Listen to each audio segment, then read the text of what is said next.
All right, we're now less than 30 minutes away from the start of it. Donald Trump and Hillary Clinton getting ready to face off for their first presidential debate head-to-head.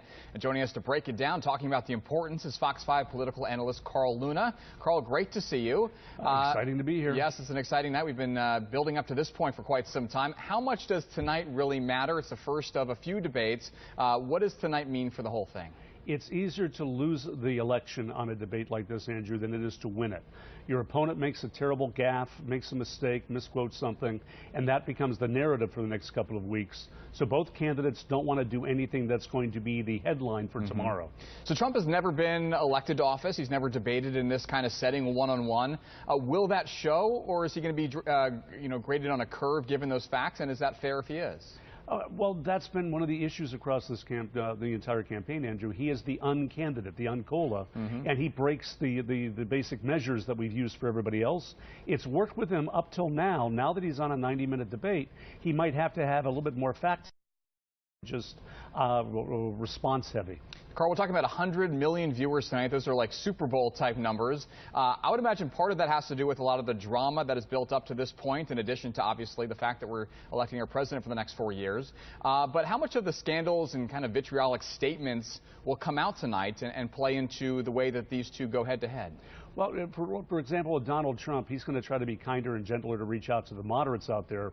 But you can't do Springsteen without Born to Run. There's going to be some classic Trump that comes out tonight.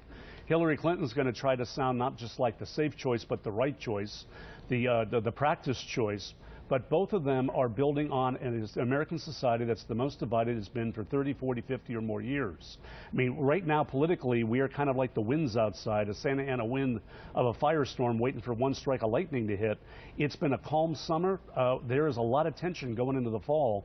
People are hoping the two candidates can lay out a vision that they can embrace without as much hostility, but we'll have to see. This is going to be a somewhat vitriolic election right to the end. It's been very interesting this week to kind of look back at some of the presidential debates of the past, and sometimes it comes down to one moment or a couple short moments. Is that a fair assessment? I mean, is that kind of just the way the world is right now with social media, that we find one moment or one thing that a candidate says and then kind of pounce on that as the takeaway from a debate like this? There's no other country in the world who would pick their head of state, let alone leader of the free world, in quite the same way we've done it ever since television with Nixon versus Kennedy, Ronald Reagan with the "I won't make my opponent's inexperience a subject matter in this debate," Gerald Ford, Eastern Europe's not dominated. Nowhere other place else in the world can one major misstep at one moment on television determine the fate of a nation. At some point, we might want to go to a more parliamentary system where it all doesn't come down to one roll of the dice. But we're Americans. We like to gamble. Yeah, we're talking about 56 years, by the way. I believe 56 years ago tonight was the first debate between Nixon and Kennedy. What does each candidate need to do tonight, Carl, to convince voters that they're trustworthy? That's, I think, a word that has kind of been the Achilles heel of both candidates. I don't know if at this point, Andrew, either candidate can get the Boy Scout award going into this election. I think what they need to show is that they're competent enough to overlook the Trump issue, or excuse me, let's overlook the trust issue, or that the other candidate is less competent and less trustworthy than they are. And that's where you got to go negative at some point on the other candidates, and that's when it can become a real free-for-all.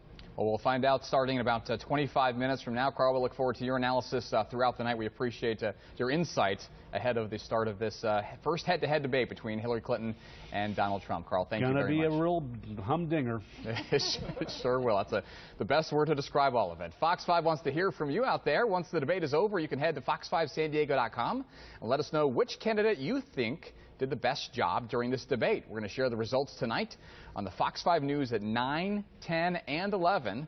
We're also going to have a live report from Hofstra University throughout the broadcast tonight, as we have Carl back as well to analyze all that happens in this debate between these two leading